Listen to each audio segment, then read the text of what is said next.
네, 안녕하세요. 3학년 여러분. 오늘 이제 선생님이랑 1학기 9단원, 10단원 복습하고 1학기 교과서는 이제 정말 끝내도록 할 거예요. 자, 다 같이 마지막까지 힘내고 국어 교과서, 국어나 교과서 준비하고 수업 같이 시작하도록 하겠습니다. 자, 9단원은 우리 몇 페이지였냐면 몇 쪽이었는지 찾아볼까요? 네, 238쪽. 어떤 내용일까? 라는 단원이었어요. 네, 그래서 우리 9단원 어떤 내용일까 해서 무엇을 배웠는지 다 같이 한 번 더 생각해 보도록 할 거예요. 자, 일단 첫 번째 질문. 글을 읽고 모르는 낱말이 나오면 어떻게 하는 게 좋을까요? 라는 질문인데 우리 여러분 한번 다 같이 다시 생각해 볼게요. 여러분들이 글을 읽었을 때 모르는 낱말이 나오면 어떻게 하는 게 좋을까요? 우리가 이거를 241쪽에서 같이 답을 이야기했었는데 한번 다시 생각해 볼게요. 일단 첫 번째 방법으로는 어른께 여쭤보는 방법이 있겠죠. 선생님이나 아니면 부모님, 가족들 중에서 어른에게 모르는 낱말을 여쭤보는 방법이 있을 거예요. 또는 우리 앞에서 배웠듯이 국어사전을 찾아보는 방법이 있겠죠. 우리 이제 다 같이 국어사전을 어떻게 활용하는지 배웠으니까 국어사전에서 단어를 찾아보는 방법이 있을 거예요. 또 인터넷에서 우리 3학년 학생들은 컴퓨터를 어느 정도 다룰 수 있으니까 인터넷에서 검색해 보는 방법이 또 있을 거고요. 근데 이제 마지막 앞뒤 내용을 보고 미루어 짐작해 보는 방법도 있었어요. 그래서 우리가 이번 9단원에서는 이렇게 내용을 혹은 단어들을 짐작해 보는 활동 그런 거를 중점적으로 배웠었어요.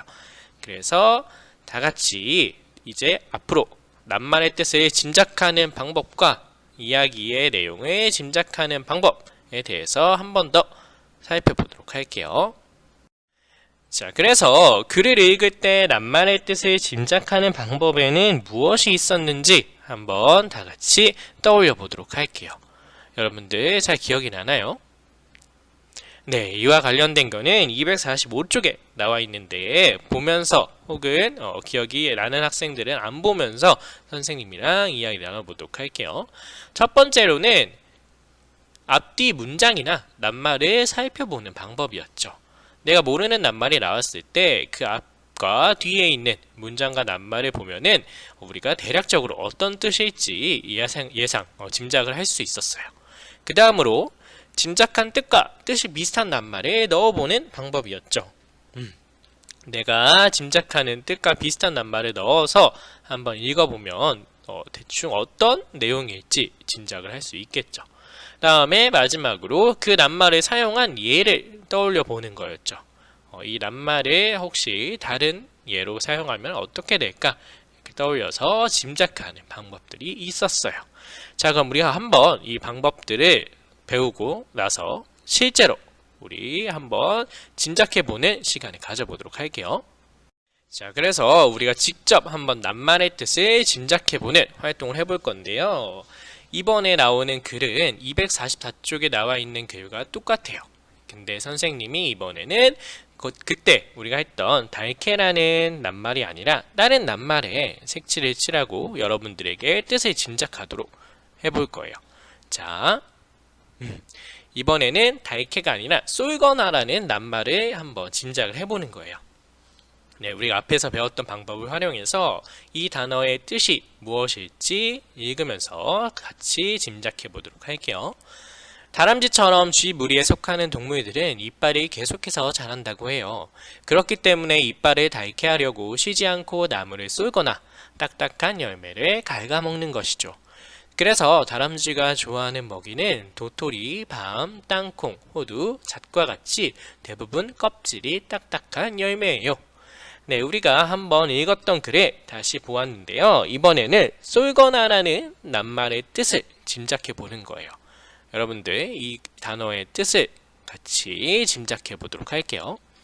우리가 이 낱말을 모르면 일단 배운 방법 중에서 앞뒤 문장과 낱말을 살펴보는 방법이 있었죠. 앞에 보니까 동물들은 이빨이 계속해서 자란다고 하고 또 이 해당하는 문장에서 이빨을 닳게 하려고 쉬지 않고 나무를 쏠거나 그리고 딱딱한 열매를 갉아먹는 것이죠 라고 나와 있어요. 그러면 어떤 뜻으로 짐작을 해볼 수 있을까요? 쏠거나라는 단어가 무언가를 이렇게 뜯어 먹거나 아니면 갉아먹는 것처럼 이와 비슷한 표현이겠구나 라는 것을 짐작해 볼 수 있겠죠. 혹은 이 쏠거나라는 것을 비슷한 낱말로 한번 바꿔볼 수도 있겠죠. 뒤에 나와 있는 갉아먹는 것처럼 뭐 이렇게 뜯어먹는다, 나무를 뜯어먹거나 딱딱한 열매를 갉아먹는 것이죠. 이렇게 바꿔볼 수도 있을 거예요.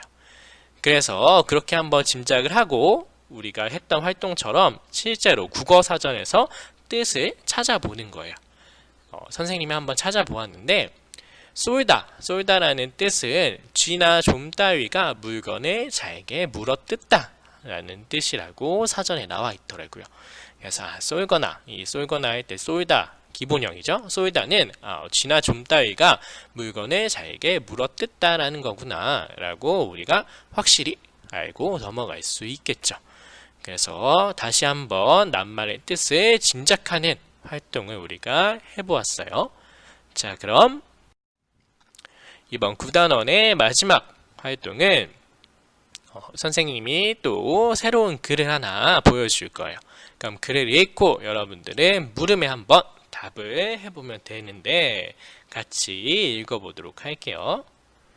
자, 우리나라에서는 사라져가는 반딧불이 서식지를 천연기념물로 정하고 있습니다. 전라북도 무주군 설천면 남대천 일대가 바로 그곳이에요. 여기에서는 매년 반딧불이 축제가 열립니다. 수백 마리의 반딧불이가 반짝거리는 모습을 보면 말로는 설명이 안 될 정도로 황홀하답니다. 이야기를 듣다 보니 직접 반딧불이를 보고 싶지요. 그러나 반딧불이를 만나기는 그리 쉽지 않아요. 반딧불이는 애벌레의 먹이가 많고 물이 깨끗한 곳에서 살거든요. 자, 우리가 간단한 짧은 글을 한번 읽어보았는데 선생님 두 가지 물음을 해볼게요. 첫 번째 물음은 거기 색칠해져 있는 전라북도 무주군 설천면 남대천 일대라는 지역이 색칠이 되어 있는데요. 여러분들 이 글을 봤을 때 이 전라북도 무주군 설천면 남대천 일대가 어떤 특징을 갖고 있을지 짐작이 되나요? 이 지역의 특징을 이 글을 읽고 한번 짐작을 해보는 거예요. 어떤 곳일 것 같아요? 좋아요. 역시 우리 3학년 학생들은 선생님이 문제를 낸 걸 잘 파악하는 것 같아요. 그렇죠? 이 일대의 특징은 아마도 물이 깨끗하겠죠. 물이 깨끗하고 환경이 깨끗할 거예요. 왜냐하면 마지막 부분에 나오죠. 반딧불이가 애벌레의 먹이가 많고 물이 깨끗한 곳에서 산다고 했잖아요. 그래서 이 전라북도 이 남대천 일대는 되게 깨끗하고 환경이 좋은 곳이겠구나 라는 특징을 갖고 있겠구나 라고 짐작을 할 수 있을 거예요. 좋아요. 그럼 마지막 문제. 황홀하답니다에도 선생님이 색칠을 했는데 이 황홀하답니다의 뜻은 무엇일지 여러분 한번 짐작할 수 있을까요? 대부분 아마 이런 황홀하다라는 뜻을 낱말을 많이 들어보았을 텐데 어떤 뜻일까요? 좋아. 되게 다양한 답변이 많이 나왔는데 화려하고 멋지다, 예쁘다 이런 뜻이겠죠. 그래서 우리가 다시 한번 낱말을 봤을 때 어떤 뜻일지 짐작할 수 있겠다라는 걸 확인을 했어요. 그래서 9단원 복습을 여기서 마치도록 하고요. 마지막으로 이제 10단원인데 10단원은 우리가 문학의 향기라고 해서 여러 가지 작품을 읽고 어떤 느낌과 어떤 감정이 들었는지 이야기를 나눴었어요.